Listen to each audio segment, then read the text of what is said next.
So, itong tatlo lang po yung ginagamit ko for my day skincare routine. So, umaga pa lang. Sa umaga, naghihilamos na ako ng tubig. Kasi napanood ko sa YouTube, sa channel ni Yu. Isa siyang Korean na. Kasi mas gusto ko manood ng mga Korean kasi parang mas totoo yung sinasabi nila kaysa sa mga ibang channel. Tsaka makikita mo naman kasi yung ganda ng balat nila. Makikita mo effective yung mga ginagamit nila.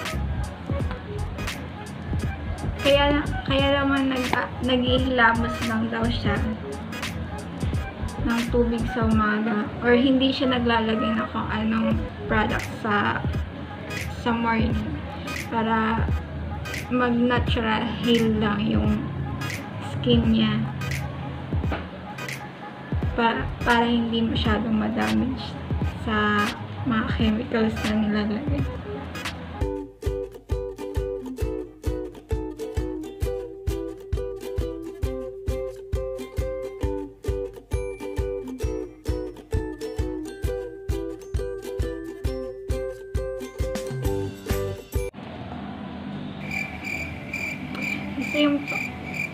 Yung katapos ko maghilamos ng tubig, naglalagay lang ako ng sunblock. Ito. Tagal to na itong gamit eh. Kasi loyal ako nito. Dapat loyal ka sa mga product na may magandang effect sa'yo. Kasi baka magtampo pa mukha mo pag iba-iba yung product na nilalagay mo. Ano lang to, SPF 20. Pero nakaka-protect pa rin naman siya. Kaya tayo gumagamit ng sunblock kahit nasa bahay lang tayo. Kasi yung rays nakakapasok pa rin sa glass window. Kaya mas mag-igil ng protektahan natin yung skin natin. Ito yung gamit kong sunblock.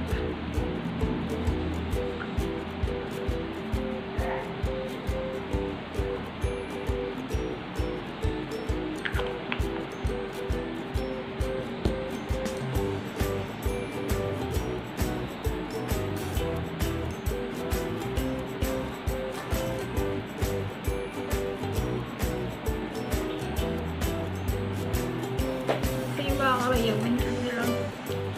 i-tap yung camera para mawala daw yung vaccine sa mukha.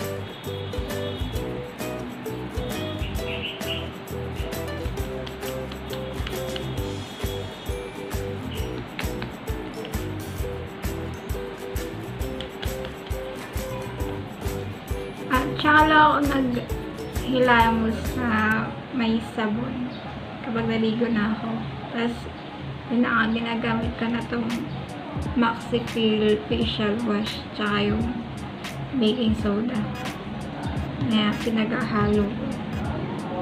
Matagal na din ako gumagamit itong Maxipell, mga 4 years na. Ito lang yung nahiyang sa skin ko. Kasi yung ibang mga facial wash, nakaka-pimples talaga siya. So, ito kasi antibacterial siya, tsaka deep cleansing, tsaka may vitamin E na rin.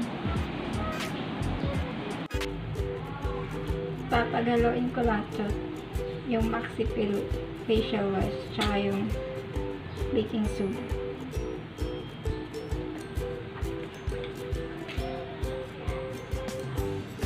Ganun. Tapos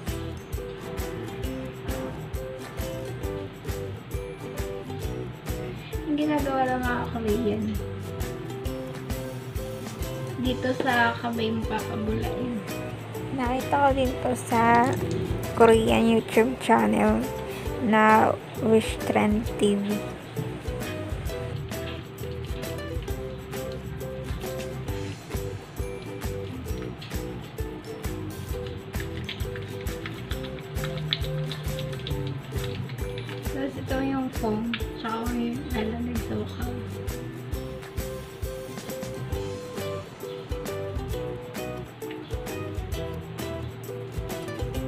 Ito lang yung gagawin yung pang kuskus para hindi daw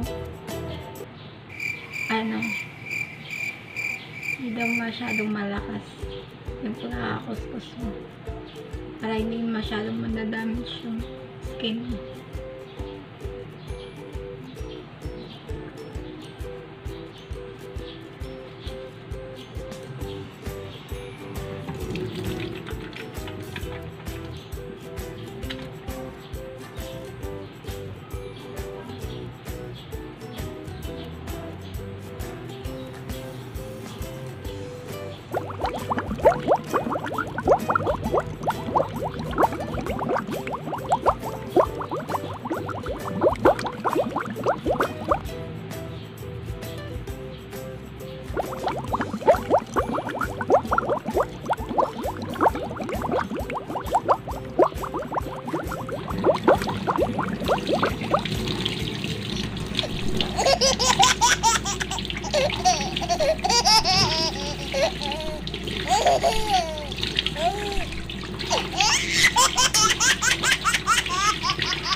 Kaya din naman ako gumagamit itong baking soda kasi ginagamit din natin siya pag linis sa bahay. Pero hindi lang siya pang bahay. Pwede din gamitin siya sa katawan natin. Hindi lang sa mukha. Pero specific ko nilalagay sa mukha kasi parang nagka-cleansing dito sa mukha natin. Pagpawala dito ng pimples. Tsaka papaputi. Yung iba may nakita ko sa YouTube. Ginagamit nila itong pampakinis sa kilikili. Tapos, or pampaputi ng ngipin. Kaya maraming gamit ang baking soda. Kaya dapat mayroong baking soda kayo sa bahay. In case na kailangan. So, yun lang po yung day skincare routine ko. Sana kung itry nyo maging effective din sa inyo. Yan lang po. Thank you for watching.